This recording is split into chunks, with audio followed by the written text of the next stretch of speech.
Hello, ladies and gentlemen. Tevaron here, and welcome back to Torment Tides of Numenera Beta. I have replayed up until the point that we crashed last time, and decided to go ahead and start here because I am very interested in the looks of this fountain. This does not look like water to me, so let's check this out. This fountain is constructed of a material that seems halfway between wood and stone. It doesn't contain water as might be expected. Instead, it's filled with swarming, tiny fish-like creatures that leap and cavort in a wriggling mass, babbling to each other in what sounds like 1,000 different tongues. So these are fish? None of this is water. That's weird. Let's see. It says they're talking. Let's see what they have to say. You fold your arms, listening intently to the fish babble at each other. It sounds like a cloud of nonsense syllables mashed into baby speak. Let's listen one more time. The fish-like creatures continue gibbering in a song of melodic syllables and broken words. Okay. Make sure we're in a repeat there. We are. Let's examine the wood-stone fountain. The fountain, now that you're looking at it, is unfathomably old. Even still, the details are crisp and exquisite. A large-headed being paces the rim, holding a chalice in its claws. A flock of many-winged birds soars through stone-etched clouds at the structure's base. One more look, please. You are once again struck by how old and perfectly preserved this fountain is. Okay, well, let's try to catch one of the creatures with quick fingers here. Alright, so it's challenging. Let's make it moderate. Failure. You thrust your hand into the slimy mass of creatures, but they slide easily through your fingers, chortling. So, try one more time. Oh, we can make it even easier. We're using a lot of our points, though. We caught one. You deftly snatch a single fish from the glistening, tumbling flood. The bubbling mass of remaining creatures squawk together in nonsensical outrage. Gained item, Jaylee. Try one more time to catch one. Impaired. You close your hand around another fish. Tiny teeth chomp at the flesh between your fingers, and you release it with a curse. Took 1 damage to speed pool. Last cast off game's the impaired fatal. Oh, because our speed is down to 0. Okay. Well, let's leave. Let's look at that thing in our inventory here, because the one bit us and we had to drop it. I guess we shouldn't have been so greedy. It's worth 30. I'm guessing that this is value. We don't know yet because shops and whatnot aren't implemented in the game yet, as we saw at the beginning of the playthrough. It does look like a fish. You caught this creature from a fountain of sorts in Government Square. Small, fish-like, and constantly squirming, it never seems to require food or other nourishment, and it gibbers constantly in an indecipherable language. I'm not going to drop it after the trouble I went to get it. Let's see, where is the eye thing that we picked up? She gave me one. Huh. Maybe it just doesn't show in our inventory? Alrighty then. And we've got impaired.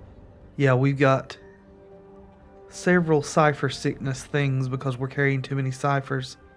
And we're impaired. I wonder if there's a place that we can rest and heal up. Can we use our... We can't use our healing thing again. I'm loath to go back to the reef in the state that I am in currently. What's this place? It's a council clerk. This is the gentleman we were supposed to talk to if we wanted to take the other route. Entry must be controlled from inside. Okay. Smooth metal door has no apparent handle or hinge. Well, I'm going to look around and see if I can find an inn or a resting thing of some sort. What is this?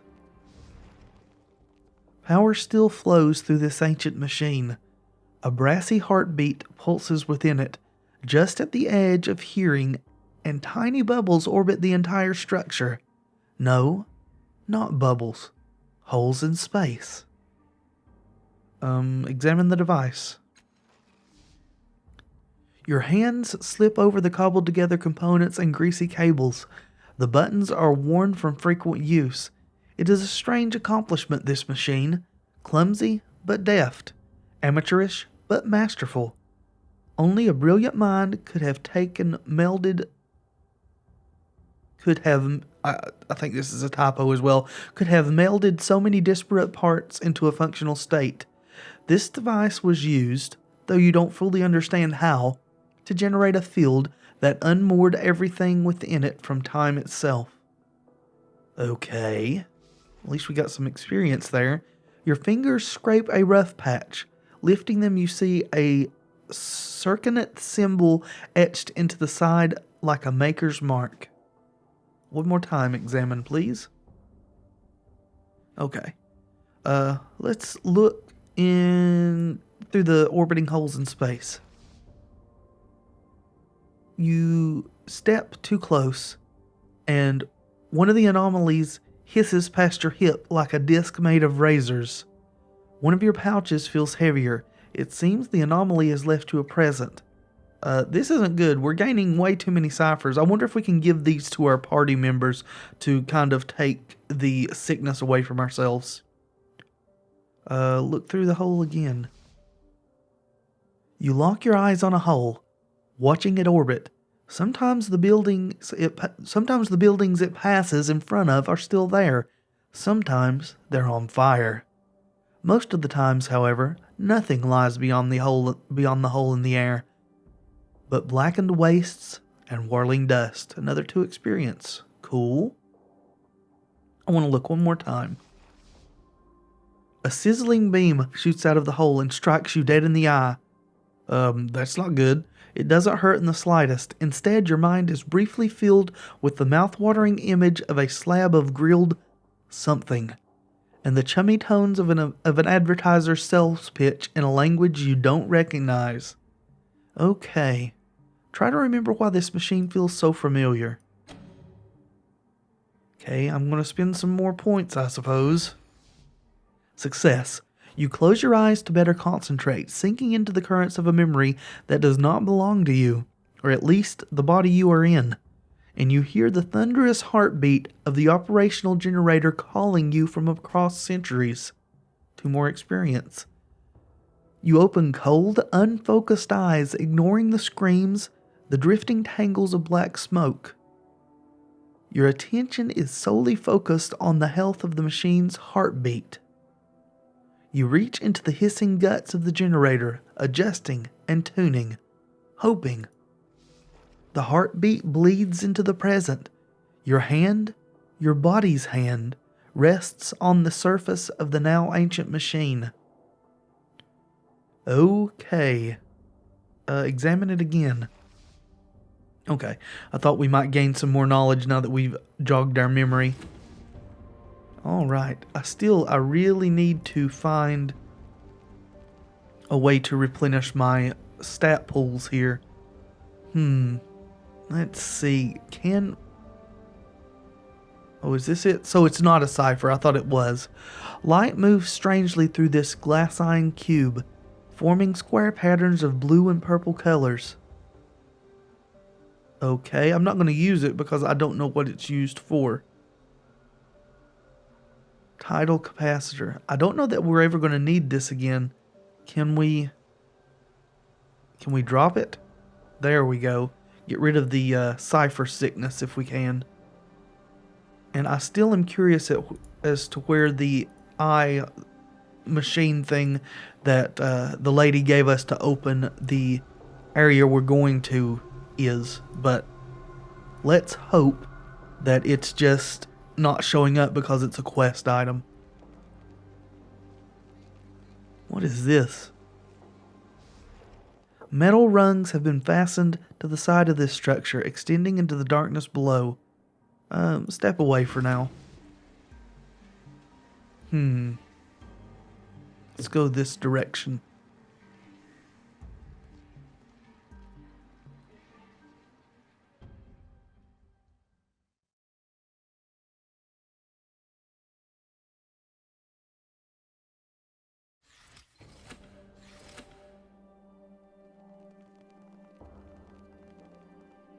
What is this? This spherical pod is made of a silvery metal interlaced with ribbons of energy. Looks like a spaceship, and these are its operators, silver orphans. Okay. As interested as I am on a quest to find a place to rest. Oh, let's check up here. Looks like an airship. That's cool. I like airships. This is a harbor, it appears. Didn't realize we were so high up. Master Renio. Okay, doesn't appear that we're going to find an inn or other similar establishment up here. Let's traverse a little ways past the airship. If I don't find something soon, I will just make a cut in here and come back to you guys when I do find a place to rest or discover there really isn't one at this point, so that you don't have to sit through a lot of just boring footage here.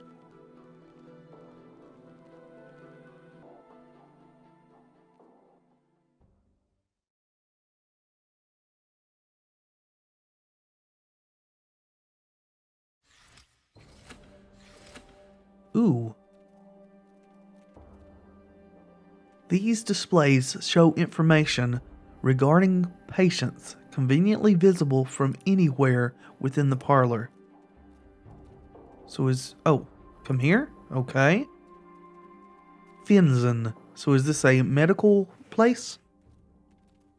Everything about this slender young man says thug, from his scar-slashed eyebrows to the calloused hand hovering over his hip, where a dagger would hang. But he doesn't have one. Instead, flour cakes his hands, and a single apron string hangs from his pocket. He is, apparently, a baker. Stand still, you shine, he says and peers over your shoulder. He curses.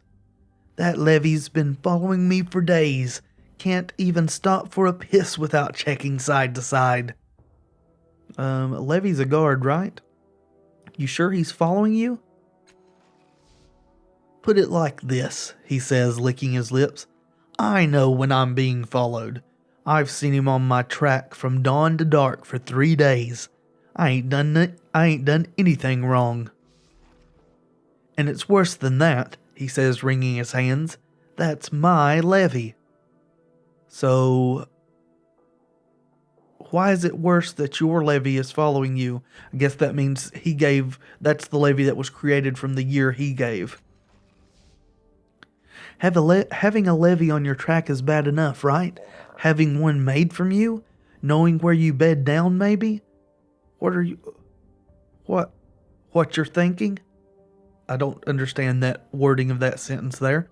He groans, rubbing his eyes. That's worse. That's much worse. Oh, okay, having it know what you're thinking. I don't know that it does know what you're thinking. I think that's a bit of a leap to assume. Look, he won't leave me alone, right? I gave a year of my life to make him, and thought that was that. Now, I catch him standing in the street outside the bakery, whispering to himself, playing with that carving of his. His teeth graze his lip as he leans closer. He even tried to talk to me. Levies ain't supposed to know who they came from, right? They ain't supposed to know who you are. He wavers, gathering his courage. Could you talk to him? Find out what he wants. Okay. I'll talk to your Levi. Maybe there was something wrong in his creation process. Finzen nods. My Levy's the one who ain't smiling like all the others, and he's holding some charred wooden thing in his hands. What do you mean, did you find out anything? I haven't even talked to him yet. What is the normal behavior for a Levy anyway? There, he hesitates, raising his hands as if he's trying to contain his response before he lets it escape his mouth. They work for the people who make the laws, right? And if someone breaks those laws, they track them down. Always smiling, mind you. Figures that my Levy would be the unhappy kind. Alright, goodbye. So, where is this Levy? Over here? Yeah, Finzen's Levy. I'm going to save right quick. Alright. What have you got to say for yourself, Levy? The face of this armored man is oddly generic, almost as if it was designed to be forgettable. His livery marks him as a soldier in the service of Sage's Cliffs, a Levy. The word comes easily to your mind. He stares past you, turning a small charred object over and over in his hands, whispering to himself. His oddly spaced eyes are red, wet, and haunted. Has he been crying? He appears to be looking for someone, and having spoken to Finzen, you can imagine who. The aura of shame around him is so powerful that you can practically taste it. What are you holding there, fella? He says, then grimaces, as though his words hurt him. I'm holding my shame. His hands unfold one bloody, soot-covered finger at a time. A crudely made wooden bird lies there, painted in pinks and pale blues and charred around the edges. We got experience for that. So that bird represents your shame? Represents? No. This is my shame, and I'm holding it. He swallows. I can't put it down. I don't know that I understand, but that's fine for now. So Finzen sent me to find out why you're following him. Yes, he says, the despair melting away. In that moment he looks like a child, with a child's desperate hope. He knows too, doesn't he? He sees what he did. What we did. Tears leak from his eyes, trailing down into his mouth as he continues. When the machine ripped the year from him to make me, I felt the choices unraveling before me. He hugs himself. I see them coming. None of it can be changed. So you see the future, and Finzen's going to do something that you don't like and is making you sad. Tell him this, for me. The Gillen Manor job did happen. A servant caught him. Called the levies. They chased him, and he set a fire. His eyes squeezed shut. The fire spread through the neighborhood. People were trapped. People screamed. His hand clenches over the charred toy bird in his palms with a soft crunch. Please tell him. Tell him I'm with him in the dark, hiding from the mobs, sobbing. Tell him to give me a different year, a better one. You want Finzen to give you a new year? Just one, he says earnestly. A year without the blackened door, the hand tangled in the grate, the weeping in the dark places. His silent tears stream down his face. He doesn't seem to be aware of them. Wails rising with the glowing ashes, my arms bound with ragged rope. Every time I'm there, in those last minutes, I try to apologize, but my mouth... His fingertips brush at his lips. My mouth is full of dirt and blood. I do understand, but I want to see where this conversation goes. I'm going to say I don't understand. You want a year other than the one Finzen gave you. Yes, he only had one left, but he didn't know it. Now he has more because of me. I just want one of them. Oh my God, so Finzen was going to die within a year, except he gave up the year where he makes a bad choice and ends up getting killed to make this levy, and now the levy's haunted because of it, and Finzen has a much longer life as a result. Okay, let me ask you something else. Okay, well, goodbye. Let's go see what Finzen thinks about this.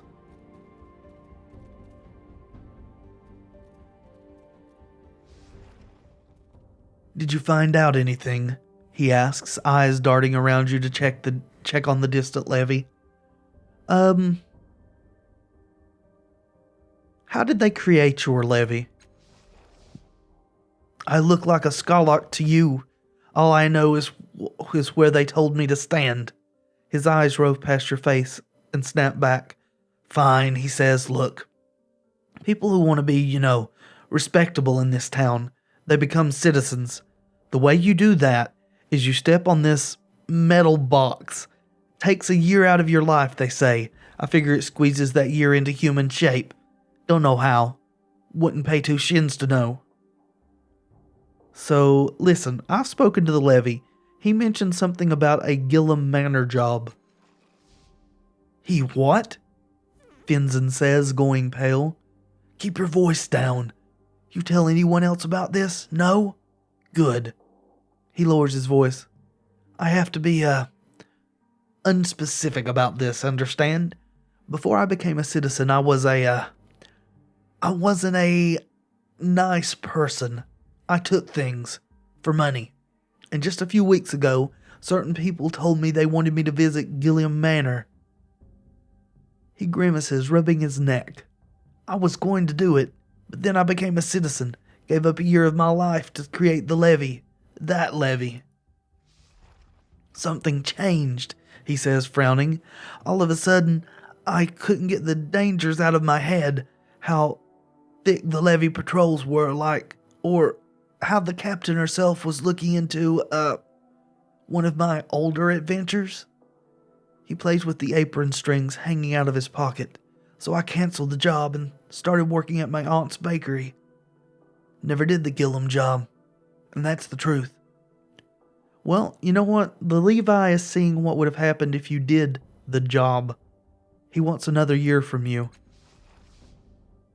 Oh, I get it, he says, rolling his eyes. It's a shakedown.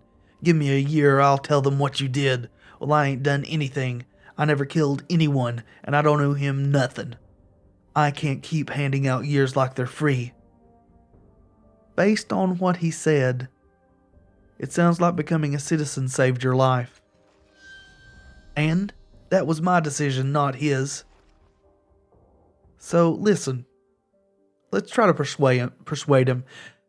I don't have a lot of points to spend on that to make it easier, but we'll see what happens. Give the levy another year of your life. You started fresh. He should get the same chance. And I can't spend to make it easier, so here we go. Failure, yeah. He's just a copy of me, he says, laughing, and barely even that. I don't owe him a thing. If anything, he owes me. What good would tell the captain of levies do?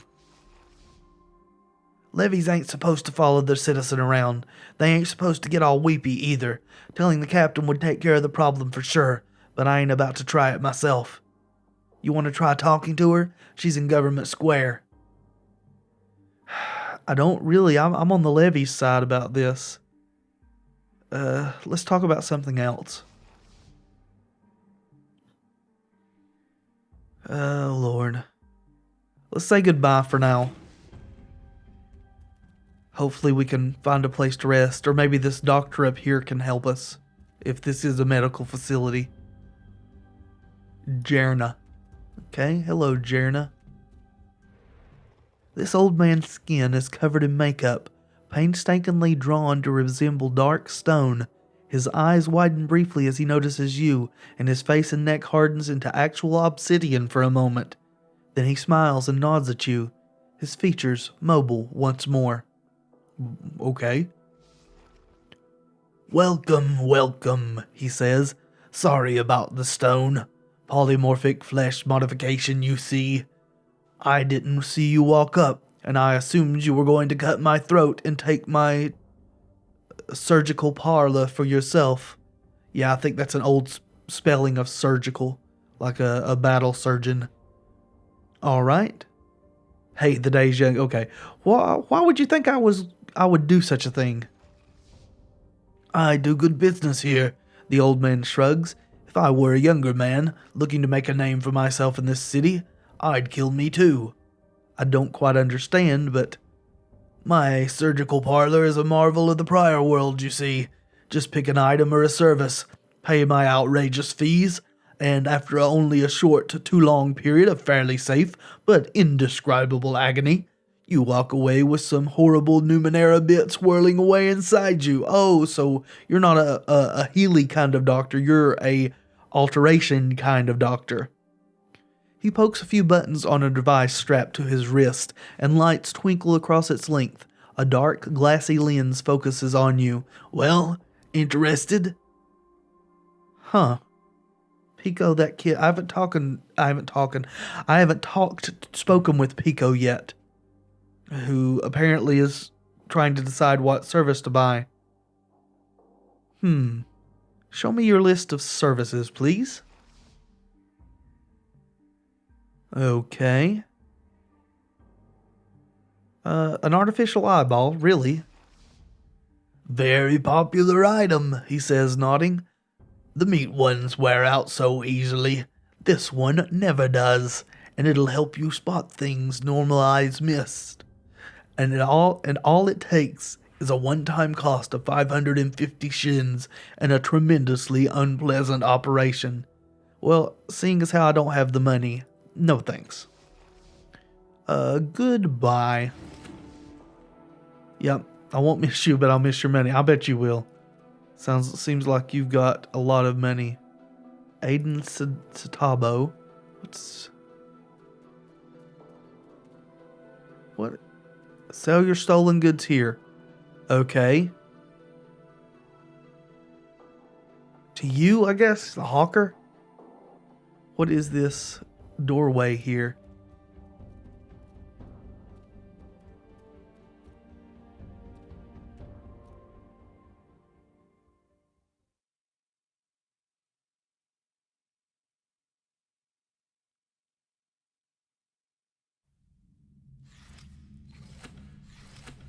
Okay. This doesn't look like a place we're going to find rest either.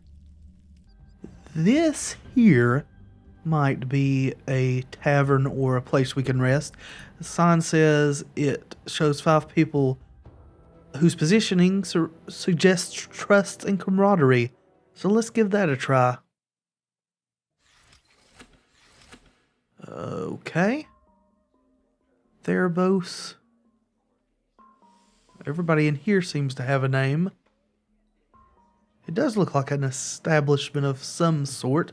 Let's go up to the actual bar itself. Let's talk to Furiok. The bartender is a tall, powerfully built man with nut brown skin and a bushy beard. He radiates strength and confidence. He moves with speed when necessary and remains almost motionless the rest of the time, like a predator waiting to leap. Yet, even when he attends to his customers, he doesn't touch a thing. The bottles and glasses lift by themselves, his brow furrowing slightly, so he's telekinetic. When he sees your regard, he smiles broadly. Welcome to the Fifth Eye, friend. I'm Furiok. Can you tell me about this place? The Fifth Eye is a bar for psychics. At least it is now. In the prior worlds, near as we can tell, it was an old pumping station. All these pipes lead down to some reservoirs deep beneath the city. Maybe they get mixed up in a tank somewhere. We just don't know. We've tried sending spies down, tracing the pipes with our minds, but some roadblock keeps us from finding the real source. Well, that's quite tempting. Little tidbit there. He laughs. Anyway, some damn fools started drinking from these pipes, and some other fools started in too. Some of them died, but some got drunk as hell. And after a while's big enough for you, they got pretty good at figuring out which were safe and which weren't. And that's when they figured out they'd start making money off the place. Reason psychics flock here is because the place dampens out the psychic noise of the city, he grins. The drinks help too. Leto. Guess that's a lady? Theriok means to say that he is only involved in the delivery of these drinks, rather than their creation. Given his skills, this is only right and proper.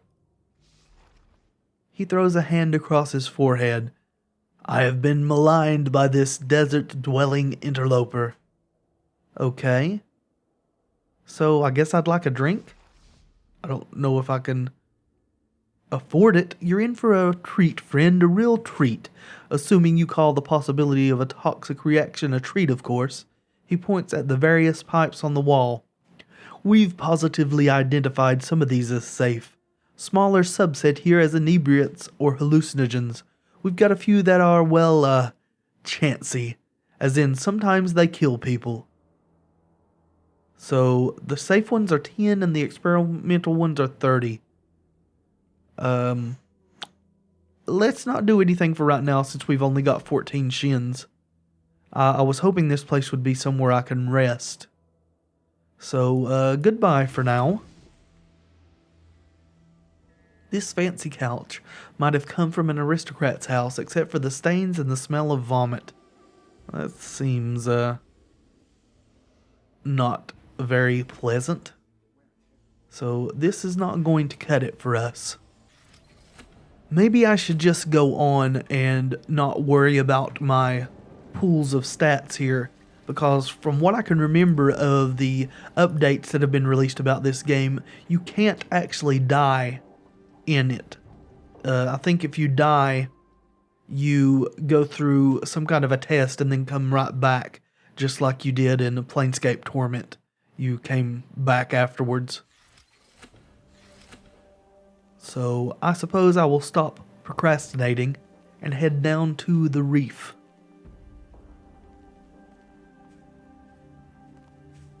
And maybe if we can complete this thing, we will get our stats back.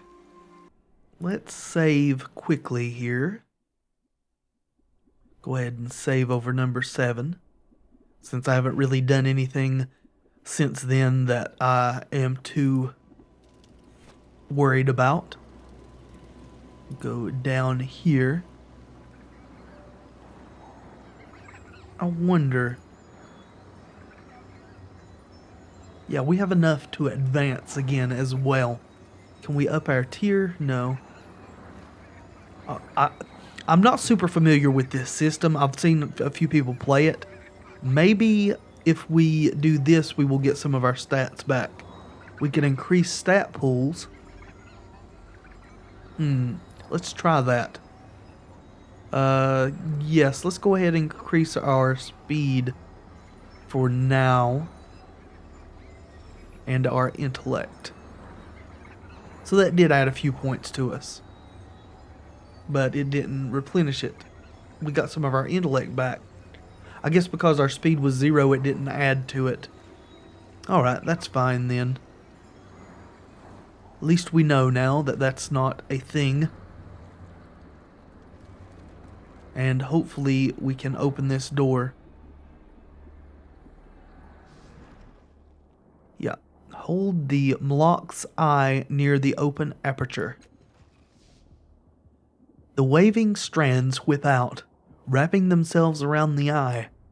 For a moment, the eye comes to life, buzzing and whispering, getting warmer in your hand. The synth fibers make soft, fluttery sounds in return. After a moment, they withdraw. The door slides open, and you step into the chamber beyond. Ooh.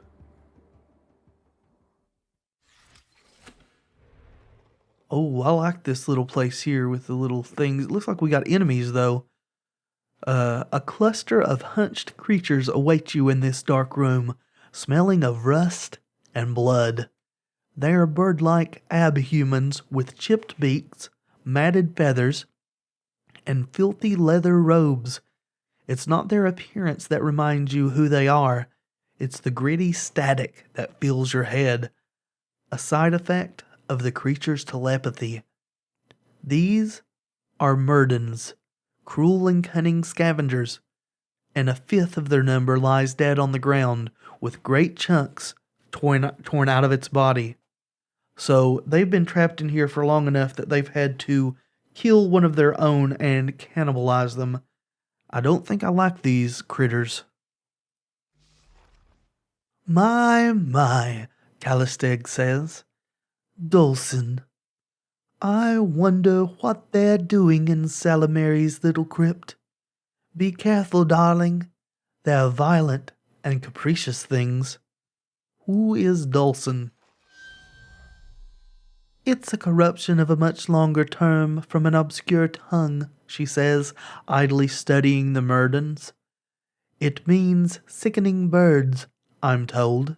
They do look kind of bird-like. She lowers her voice. They will be looking for weaknesses in us. Depend on it. If you wish to avoid a fight, we must show our strength, but not back them into a corner. All right.